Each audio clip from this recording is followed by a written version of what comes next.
Segundo Reis, capítulo 1.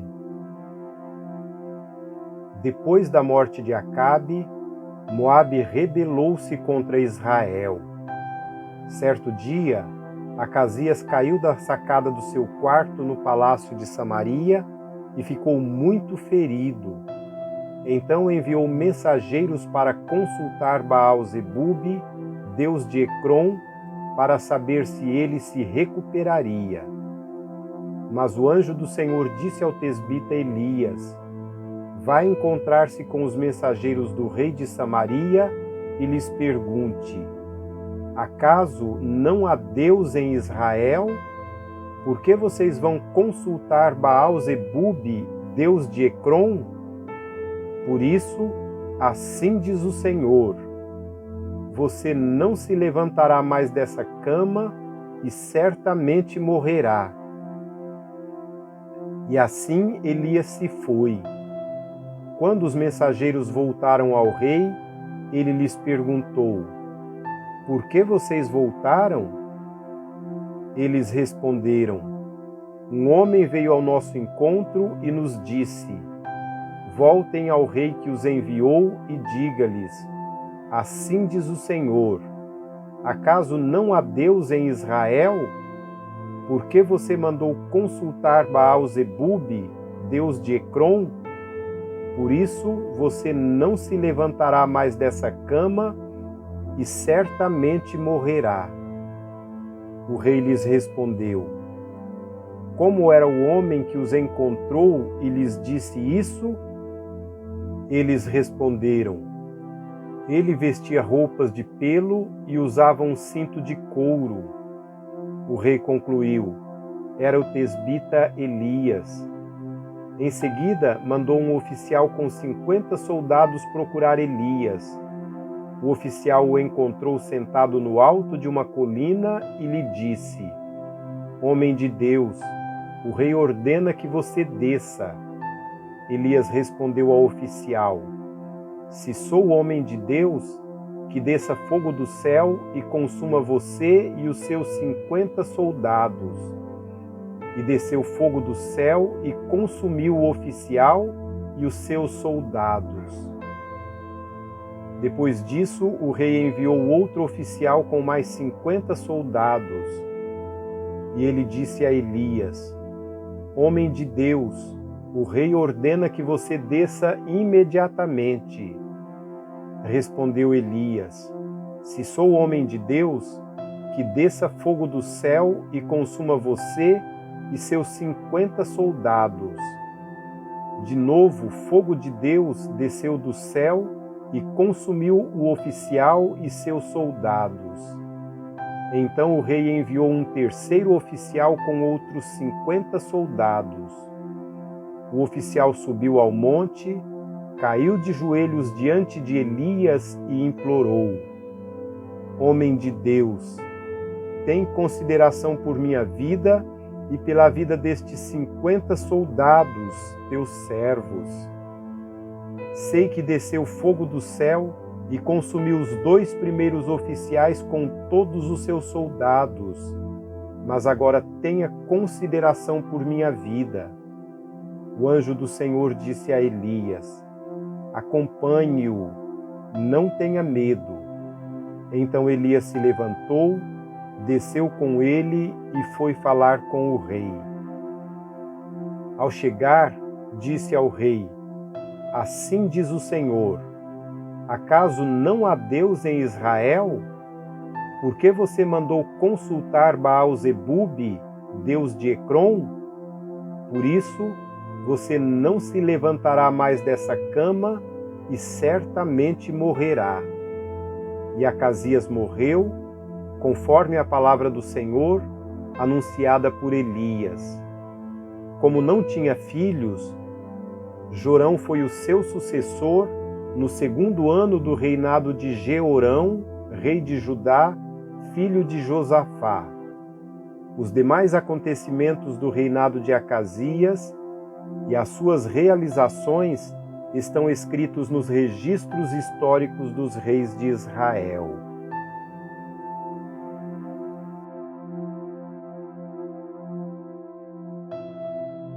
Capítulo 2. Quando o Senhor levou Elias aos céus num redemoinho, aconteceu o seguinte: Elias e Eliseu saíram de Gilgal, e no caminho disse-lhe Elias: Fique aqui, pois o Senhor me enviou a Betel. Eliseu, porém, disse: Juro pelo nome do Senhor e por tua vida, que não te deixarei ir só. Então foram a Betel. Em Betel, os discípulos dos profetas foram falar com Eliseu e perguntaram: Você sabe que hoje o Senhor vai levar para os céus o seu mestre, separando-o de você? Respondeu Eliseu: Sim, eu sei, mas não falem nisso. Então Elias lhe disse: Fique aqui, Eliseu, pois o Senhor me enviou a Jericó. Ele respondeu: Juro pelo nome do Senhor e por tua vida, que não te deixarei ir só. Desceram então a Jericó. Em Jericó, os discípulos dos profetas foram falar com Eliseu e lhe perguntaram: Você sabe que hoje o Senhor vai levar para os céus o seu mestre, separando-o de você? Respondeu Eliseu: Sim, eu sei, mas não falem nisso. Em seguida, Elias lhe disse: Fique aqui, pois o Senhor me enviou ao Jordão. Ele respondeu: Juro pelo nome do Senhor e por tua vida, que não te deixarei ir só. Então partiram juntos. 50 discípulos dos profetas os acompanharam e ficaram olhando à distância quando Elias e Eliseu pararam junto à margem do Jordão. Então Elias tirou o manto, enrolou-o e com ele bateu nas águas. As águas se dividiram e os dois atravessaram a seco. Depois de atravessar, Elias disse a Eliseu: O que posso fazer por você antes que eu seja levado para longe de você? Respondeu Eliseu: Faze de mim o principal herdeiro de teu espírito profético. Disse Elias: Você fez um pedido difícil, mas, se você me vir quando eu for separado de você, terá o que pediu. Do contrário, não será atendido. De repente, enquanto caminhavam e conversavam, apareceu um carro de fogo, puxado por cavalos de fogo, que os separou, e Elias foi levado aos céus num redemoinho. Quando viu isso, Eliseu gritou: Meu pai, tu eras como os carros de guerra e os cavaleiros de Israel. E quando já não podia mais vê-lo, Eliseu pegou as próprias vestes e as rasgou ao meio. Depois pegou o manto de Elias, que tinha caído, e voltou para a margem do Jordão. Então bateu nas águas do rio com o manto e perguntou: Onde está agora o Senhor, o Deus de Elias? Tendo batido nas águas, essas se dividiram e ele atravessou. Quando os discípulos dos profetas, vindos de Jericó, viram isso, disseram: O espírito profético de Elias repousa sobre Eliseu. Então foram ao seu encontro, prostrando-se diante dele e disseram: Olha, nós, teus servos, temos 50 homens fortes. Deixa-os sair à procura do teu mestre. Talvez o Espírito do Senhor o tenha levado e deixado em algum monte ou em algum vale. Respondeu Eliseu: Não mandem ninguém. Mas eles insistiram até que, constrangido, consentiu. podem mandar os homens. E mandaram 50 profetas que procuraram Elias por 3 dias, mas não o encontraram. Quando voltaram a Eliseu, que tinha ficado em Jericó, ele lhes falou. Não lhes disse que não fossem? Alguns homens da cidade foram dizer a Eliseu: Como podes ver, esta cidade está bem localizada, mas a água não é boa e a terra é improdutiva. E disse ele: Ponham sal numa tigela nova e tragam-na para mim. Quando a levaram, ele foi à nascente, jogou o sal ali e disse: Assim diz o Senhor, purifiquei esta água, não causará mais morte, nem deixará a terra improdutiva. E até hoje a água permanece pura, conforme a palavra de Eliseu. De Jericó, Eliseu foi para Betel. No caminho, alguns meninos que vinham da cidade começaram a caçoar dele, gritando: Suma daqui, careca! Voltando-se, olhou para eles e os amaldiçoou em nome do Senhor. Então, 2 ursas saíram do bosque e despedaçaram 42 meninos. De Betel prosseguiu até o Monte Carmelo e dali voltou para Samaria.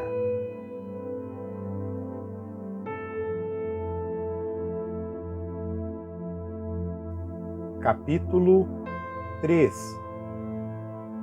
Jorão, filho de Acabe, tornou-se rei de Israel em Samaria no 18º ano de Josafá, rei de Judá, e reinou 12 anos. Fez o que o Senhor reprova, mas não como seu pai e sua mãe, pois derrubou a coluna sagrada de Baal que seu pai havia feito. No entanto, persistiu nos pecados que Jeroboão, filho de Nebate, levara Israel a cometer, e deles não se afastou. Ora, Messa, rei de Moabe, tinha muitos rebanhos e pagava como tributo ao rei de Israel 100.000 cordeiros e a lã de 100.000 carneiros. Mas, depois que Acabe morreu, o rei de Moabe rebelou-se contra o rei de Israel. E, naquela ocasião, o rei Jorão partiu de Samaria e mobilizou todo Israel. Também enviou esta mensagem a Josafá, rei de Judá: O rei de Moabe rebelou-se contra mim. Irás acompanhar-me na luta contra Moabe? Ele respondeu: Sim, eu irei. Serei teu aliado, os meus soldados e os teus, os meus cavalos e os teus serão um só exército. E perguntou: Por qual caminho atacaremos? Respondeu Jorão: Pelo deserto de Edom. Então o rei de Israel partiu com os reis de Judá e de Edom. Depois de uma marcha de 7 dias, já havia acabado a água para os homens e para os animais.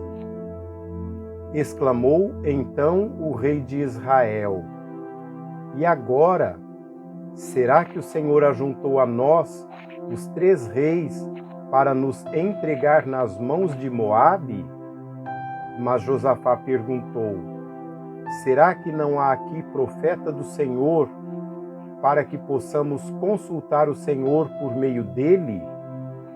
Um conselheiro do rei de Israel respondeu: Eliseu, filho de Safate, está aqui.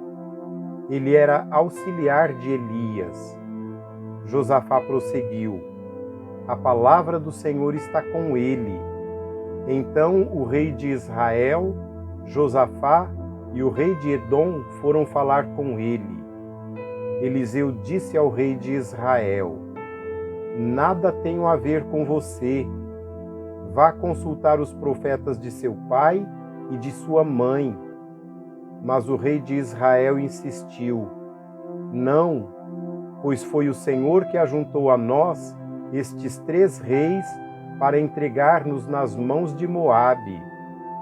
Então Eliseu disse: Juro pelo nome do Senhor dos exércitos, a quem sirvo, que se não fosse por respeito a Josafá, rei de Judá, eu não olharia para você, nem mesmo lhe daria atenção. Mas agora tragam-me um arpista. Enquanto o arpista estava tocando, o poder do Senhor veio sobre Eliseu e ele disse: Assim diz o Senhor, cavem muitas cisternas neste vale. Pois assim diz o Senhor, vocês não verão vento nem chuva, contudo este vale ficará cheio de água e vocês, seus rebanhos e seus outros animais beberão. Mas para o Senhor isso ainda é pouco. Ele também lhes entregará Moabe nas suas mãos. Vocês destruirão todas as cidades fortificadas e todas as cidades importantes. Derrubarão toda a árvore frutífera, taparão todas as fontes e encherão de pedras todas as terras de cultivo. No dia seguinte, na hora do sacrifício da manhã, a água veio descendo da direção de Edom e alagou a região. Quando os moabitas ficaram sabendo que os reis tinham vindo para atacá-los, todos os que eram capazes de empunhar armas, do mais jovem ao mais velho, foram convocados e posicionaram-se na fronteira. Ao se levantarem na manhã seguinte, o sol refletia na água. Para os moabitas que estavam defronte dela, a água era vermelha como sangue. Então gritaram: É sangue! Os reis lutaram entre si e se mataram. Agora, ao saque, Moabe!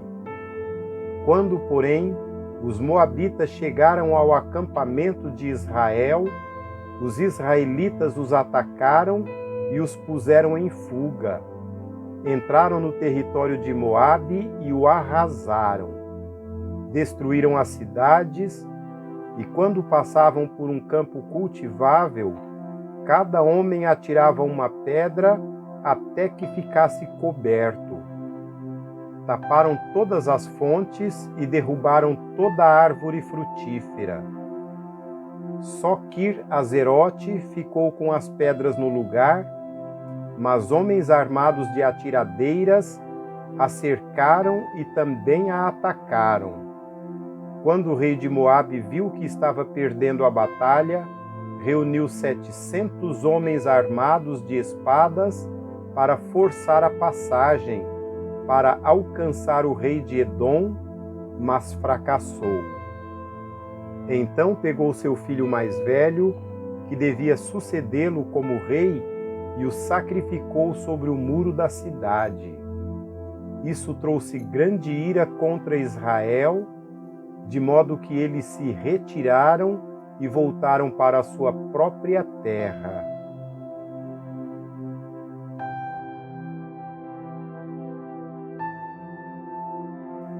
Capítulo 4. Certo dia, a mulher de um dos discípulos dos profetas foi falar a Eliseu: Teu servo, meu marido, morreu, e tu sabes que ele temia o Senhor. Mas agora veio um credor que está querendo levar meus 2 filhos como escravos. Eliseu perguntou-lhe: Como posso ajudá-la? Diga-me, o que você tem em casa? E ela respondeu: Tua serva não tem nada além de uma vasilha de azeite. Então disse Eliseu: Vá pedir emprestadas vasilhas a todos os vizinhos, mas peça muitas. Depois entre em casa com seus filhos e feche a porta. Derrame aquele azeite em cada vasilha e vá separando as que você for enchendo. Depois disso, ela foi embora, fechou-se em casa com seus filhos e começou a encher as vasilhas que eles lhe tinham trazido. Quando todas as vasilhas estavam cheias, ela disse a um dos seus filhos: "Traga-me mais uma." Mas ele respondeu: "Já acabaram." Então o azeite parou de correr. Ela foi e contou tudo ao homem de Deus, que lhe disse: "Vá, venda o azeite e pague suas dívidas, e você e seus filhos ainda poderão viver do que sobrar." Certo dia, Eliseu foi a Sunem, onde uma mulher rica insistiu que ele fosse tomar uma refeição em sua casa.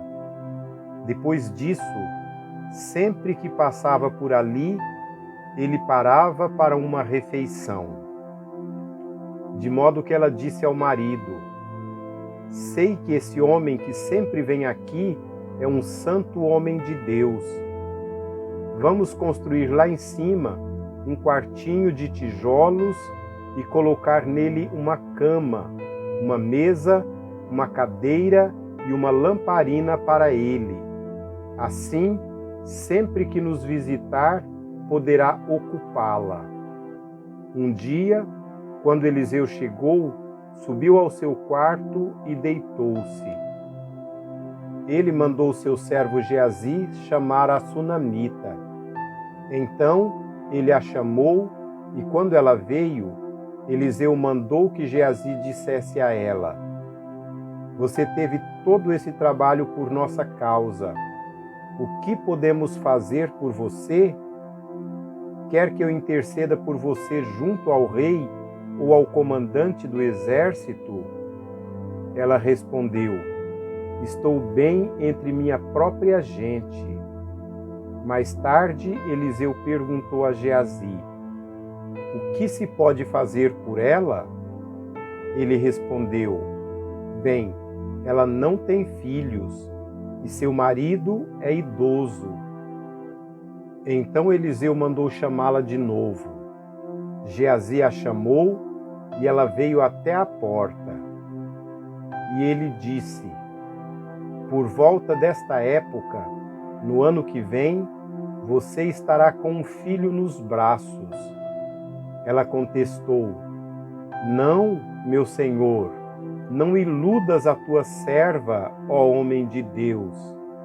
Mas, como Eliseu lhe dissera, a mulher engravidou e, no ano seguinte, por volta daquela mesma época, deu à luz um filho. O menino cresceu e, certo dia, foi encontrar seu pai, que estava com os ceifeiros. De repente, ele começou a chamar o pai, gritando: "Ai, minha cabeça! Ai, minha cabeça!" Então o pai disse a um servo: "Leve-o para a mãe dele." O servo o pegou e o levou à mãe. O menino ficou no colo dela até o meio-dia, quando morreu. Ela subiu ao quarto do homem de Deus, deitou o menino na cama, saiu e fechou a porta. Ela chamou o marido e disse: "Preciso de um servo e uma jumenta para ir falar com o homem de Deus. Vou e volto depressa." Ele perguntou: "Mas por que hoje? Não é lua nova nem sábado." Ela respondeu: "Não se preocupe." Ela mandou selar a jumenta e disse ao servo: "Vamos rápido, só pare quando eu mandar."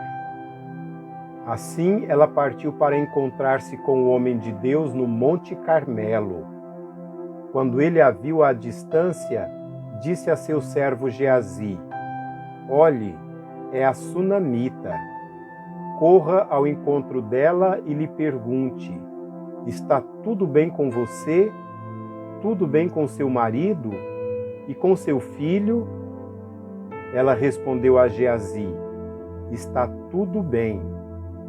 Ao encontrar o homem de Deus no monte, ela se abraçou aos seus pés. Geazi veio para afastá-la, mas o homem de Deus lhe disse: deixe-a em paz. Ela está muito angustiada, mas o Senhor nada me revelou e escondeu de mim a razão de sua angústia. E disse a mulher: acaso eu te pedi um filho, meu senhor? Não te disse para não me dar falsas esperanças? Então Eliseu disse a Geazi: ponha a capa por dentro do cinto, pegue o meu cajado e corra. Se você encontrar alguém, não o cumprimente, e se alguém o cumprimentar, não responda.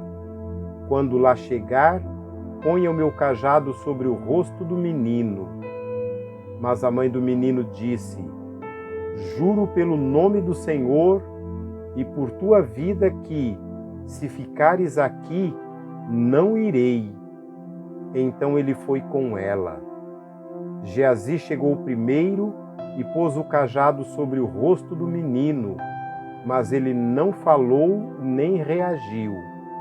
Então Geazi voltou para encontrar-se com Eliseu e lhe disse: o menino não voltou a si.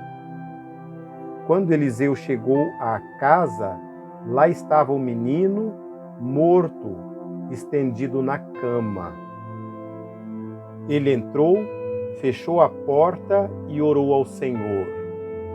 Então, deitou-se sobre o menino, boca a boca, olhos com olhos, mãos com mãos. Enquanto se debruçava sobre ele, o corpo do menino foi se aquecendo. Eliseu levantou-se e começou a andar pelo quarto. Depois subiu na cama e debruçou-se mais uma vez sobre ele. O menino espirrou 7 vezes e abriu os olhos. Eliseu chamou Geazi e o mandou chamar a sunamita. E ele obedeceu. Quando ela chegou, Eliseu disse: pegue seu filho. Ela entrou, prostrou-se a seus pés, curvando-se até o chão. Então pegou o filho e saiu. Depois Eliseu voltou a Gilgal. Nesse tempo, a fome assolava a região. Quando os discípulos dos profetas estavam reunidos com ele, ordenou ao seu servo: ponha o caldeirão no fogo e faça um ensopado para estes homens. Um deles foi ao campo apanhar legumes e encontrou uma trepadeira.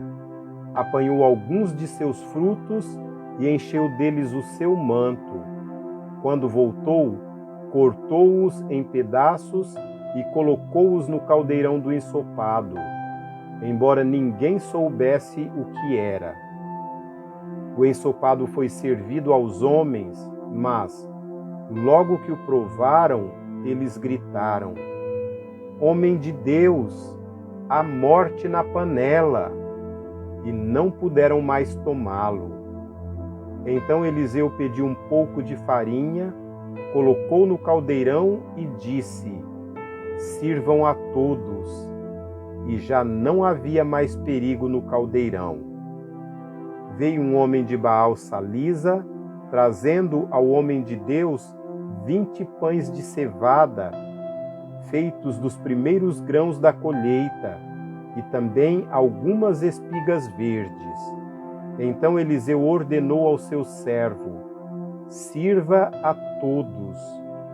O auxiliar de Eliseu perguntou: como poderei servir isso a 100 homens?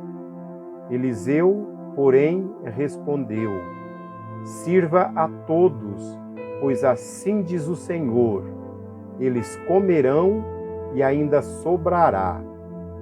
Então ele serviu a todos, e conforme a palavra do Senhor, eles comeram e ainda sobrou.